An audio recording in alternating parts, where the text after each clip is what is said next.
totoo po ba na pwede akong hulihin on the spot kapag pumunta ako sa NBI para kumuha ng clearance and makita sa system nila na may hit ako? Ayan, that's the question of Valerie. Attorney Noel?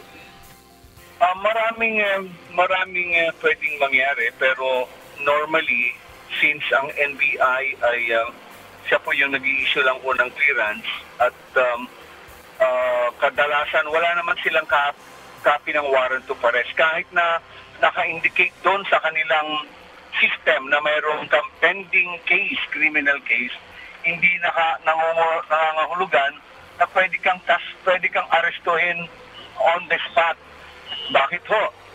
Dahil ho sa yung hakbangin, yung duty para mag-aresto ng isang tao ay nagagawa lang yan ng isang police or NBI authorities kapag meron silang warrant of arrest. Kahit na meron silang records pero wala silang copy ng warrant of arrest, hindi ho po pwedeng takpinin ka o kaya arestuhin. Kasi sa NBI, kadalasan wala naman silang copy ng warrant of arrest unless yung private complainant, yung complainant mismo ay pumunta sa NBI para arestuhin. So depende ho sa sitwasyon.